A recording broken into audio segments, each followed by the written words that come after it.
तो दोस्तों ये बात है इंडिया के one of the most dangerous plane crash की कहानी। तो बात है नेताजी सुभाष चंद्र बोस इंटरनेशनल एयरपोर्ट कोलकाता की। तारीख थी 17 जुलाई सन 2000। बोइंग 737 एयरक्राफ्ट मॉडल का एक प्लेन जिसका नाम था अलायंस एयर फ्लाइट 7412, जिस प्लेन को सुबह एयरपोर्ट से रवाना होकर पटना के लोकनायक जयप्रकाश एयरपोर्ट पे लैंड करना था, फिर वहां से उस लखनऊ से होकर इंदिरा गांधी एयरपोर्ट दिल्ली में लैंड करना था।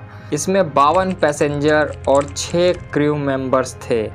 सुबह के 6:05 पर प्लेन कोलकाता से उड़ान भरा, फिर 7:21 पर पटना में ये प्लेन पहुंच गया सही सलामत। पर प्लेन पटना के एयरपोर्ट पे लैंड करने को तैयार था, रनवे एकदम साफ था। फिर एटीसी ने अलायंस एयर फ्लाइट को लैंड की परमिशन दे दी और कहा कि रनवे 25 पर लैंड करो।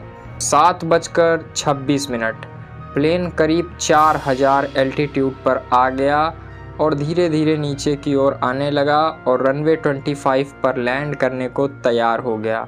प्लेन एयरपोर्ट के सेंटर लाइन पर अलाइन हो गया। फिर पायलट ने एटीसी से कहा वो एक 360 डिग्री टर्न मारना चाहते हैं। एटीसी ने उसकी भी परमिशन दे दी। फिर पायलट ने लेफ्ट से टर्न लेना चाहा, लेकिन लेफ्ट की बजाय वह तेजी से नीचे की ओर आने लगा।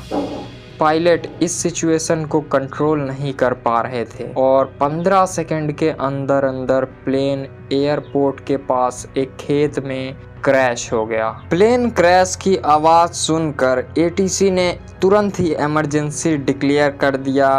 प्लेन में 5 टन फ्यूल अभी भी मौजूद था और देखते ही देखते पूरा फ्यूल खेत के आसपास फैल गया और एक शॉर्ट सर्किट के कारण पूरे खेत में और पूरे प्लेन में भयंकर आग लग गई। प्लेन क्रैश के 5 मिनट के अंदर ही फायर फाइटर्स अपनी टीम लेकर आ गई, लेकिन इतनी ही देर में बहुत कुछ हो चुका था।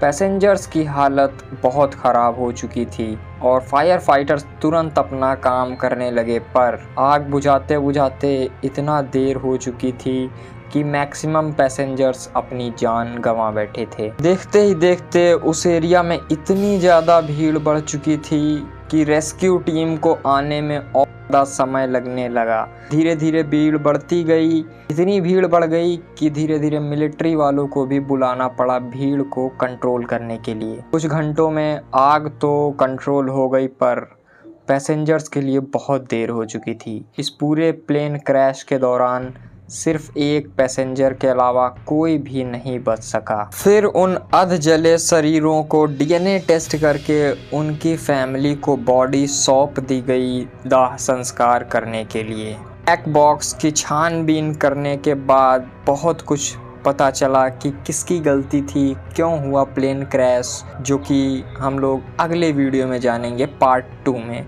और अगर आपको नहीं पता ब्लैक बॉक्स क्या होता है तो सब्सक्राइब कर लो, अगली वीडियो में सब कुछ पता चल जाएगा।